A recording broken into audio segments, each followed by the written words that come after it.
నమస్కారం. అంతరిక్షంలోకి ఓ లుక్కేద్దామా?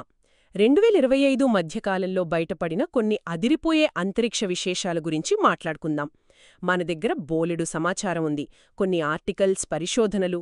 వీటిల్లోంచి అసలు విషయమేంటి, మనకు ఏం తెలుస్తుందో లోతుగా చూద్దాం. గ్రహాలు పుట్టడాన్ని డైరెక్ట్గా చూడటం దగ్గర్నుంచి జేమ్స్ వెబ్ తీసిన కొత్త గ్యాలక్సీల ఫోటోల దాకా భలే ఆసక్తిగా ఉంది కదా. నిజమే.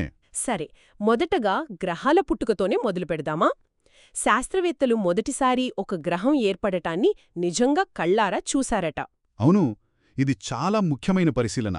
హెచ్డి 135344b అనే నక్షత్రం చుట్టూ అట దాదాపు 440 కాంతి సంవత్సరాల దూరంలో, గురుగ్రహం కన్నా రెండింతలు పెద్దదట.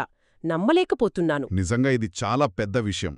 గ్రహాలు ఎలా ఏర్పడతాయనే దానిపై మనకున్న సిద్ధాంతాలు, అంటే అవి కేవలం పేపర్పైనే కాదు, నిజంగా జరుగుతున్నాయని ఇది చూపిస్తోంది. ఆహా. ఇలాంటి ప్రత్యక్ష పరిశీలనలు మన నమూనాలను సరిచూసుకోవడానికి, ఇంకా మెరుగుపరచడానికి బాగా ఉపయోగపడతాయి. అవును కదా. ఇదే కాదు, జేమ్స్ వెబ్ స్పేస్ టెలిస్కోప్ అంటే JWST, ఇది చాలా శక్తివంతమైనది కదా. అవును, అద్భుతమైన చిత్రాలు పంపుతోంది. దాని ద్వారా TOSA 7b లాంటి చిన్న గ్రహాలను, అంటే శనిగ్రహమంత పరిమాణంలో ఉన్న వాటిని కూడా కనిపెట్టారు. ఓ. ఇక్కడ విషయమేంటంటే, నక్షత్రం కాంతిని దాచేసి దాని పక్కనున్న మసక వస్తువులను చూపే JWST కరోనోగ్రాఫ్ టెక్నాలజీ వల్లనే ఇది సాధ్యమైంది. అద్భుతం. అంటే టెక్నాలజీ ఎంత అభివృద్ధి చెందిందో. ఇక JWST ఇంకా చంద్ర టెలిస్కోప్ కలిసి ఇన్ఫినిటీ గ్యాలక్సీ అనే ఒకదాన్ని చూశాయట. అవును, ఆ విలీనమవుతున్న గ్యాలక్సీ వ్యవస్థ. అంటే 2 గ్యాలక్సీలు కలిసిపోతున్నాయన్నమాట. ఇందులో కనీసం 2 పెద్ద కృష్ణబిలాలున్నాయని అంటున్నారు. బహుశా మూడోది కూడా ఉండొచ్చట. ఉండొచ్చు, ఏమో. ఆధారాలైతే 2 భారీ కృష్ణబిలాల వైపు చూపిస్తున్నాయి. మరి విశ్వం మొదట్లో ఇంత పెద్ద కృష్ణబిలాలు ఎలా పుట్టాయో అర్థం చేసుకోవడానికి ఇది ఉపయోగపడుతుందా? ఖచ్చితంగా.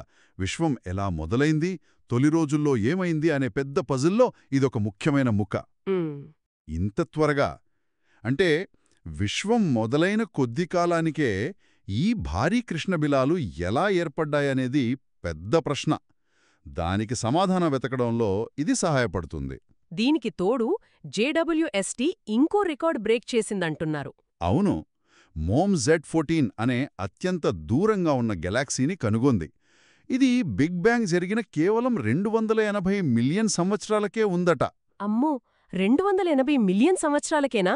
అవును, అంటే విశ్వం యొక్క బాల్యం మనమూహించిన దానికంటే చాలా వేగంగా, నాటకీయంగా సాగిందనమాట. అంటే అంత త్వరగా అంత పెద్ద గెలాక్సీలు ఎలా వచ్చాయనేది ప్రస్తుత మన అంచనాలకు, నమూనాలకు అస్సలు సరిపోవడం లేదు. ఇది మనల్ని మళ్లీ ఆలోచించేలా చేస్తోంది.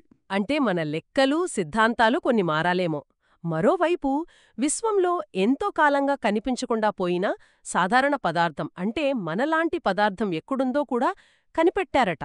అవును, ఫాస్ట్ రేడియో బర్స్ట్లు ఉపయోగించి. అవే కదా ఆ శక్తివంతమైన రేడియో సిగ్నల్స్, క్షణకాలం ఉండేవి. సరిగ్గా అవే.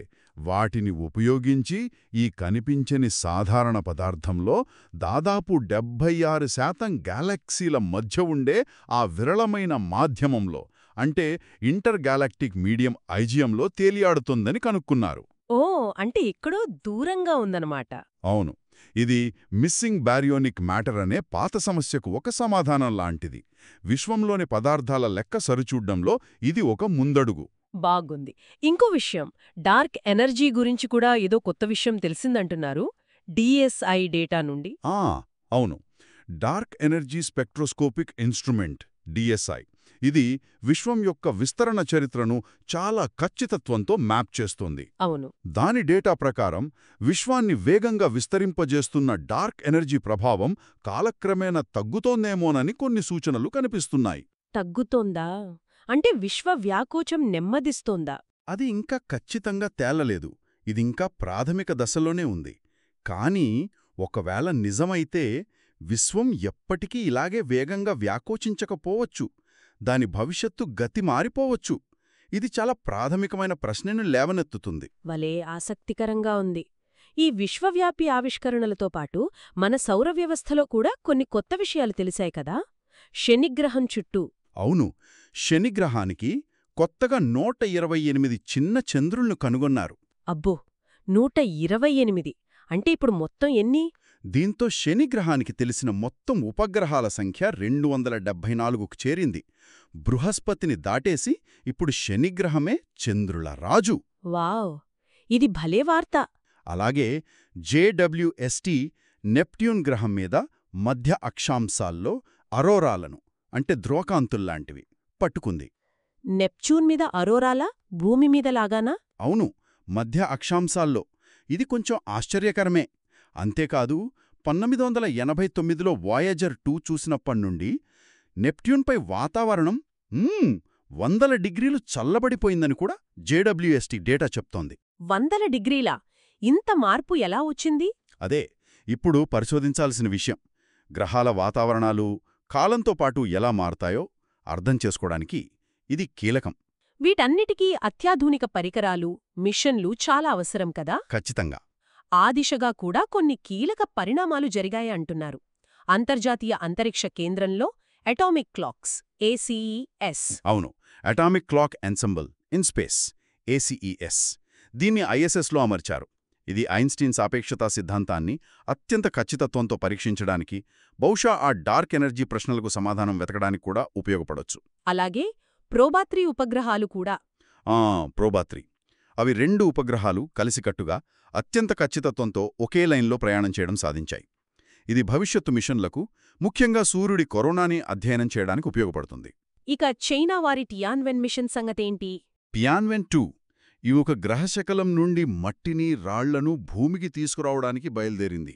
జపాన్, అమెరికా తర్వాత చైనా కూడా ఈ ఘనత సాధించబోతోంది. ఇది మన సౌర వ్యవస్థ ఆరంభం గురించి కొత్త విషయాలు చెప్పొచ్చు. అబ్బో! ఎంత సమాచారం! మొత్తంగా చూస్తే మనం గ్రహాలు పుట్టడాన్ని ప్రత్యక్షంగా చూడగలుగుతున్నాం. విశ్వమారంభం, తొలి గెలాక్సీలు, కృష్ణబిలాల గుట్టు విప్పుతున్నాం. అవును, మన సౌర వ్యవస్థలోనే కొత్త కొత్త ఆశ్చర్యాలు బయటపడుతున్నాయి. ఇంకా కొత్త మిషన్లు మన జ్ఞానాన్ని మరింత పెంచుతున్నాయి. నిజమే. ఈ ఆవిష్కరణలన్నీ విశ్వంపై మన అవగాహనను పెంచడమే కాదు, అసలు మరిన్ని కొత్త ప్రశ్నలను పుట్టిస్తున్నాయి. ప్రతి సమాధానం వెనుక 10 కొత్త ప్రశ్నలు మూలుస్తున్నాయన్నమాట. అవును. ప్రతి అడుగులోనూ విశ్వం ఎంత సంక్లిష్టమైనదో, మన అన్వేషణకు అంతం లేదని తెలుస్తోంది. ముగించే ముందు ఆలోచించాల్సిన విషయం ఒకటుంది.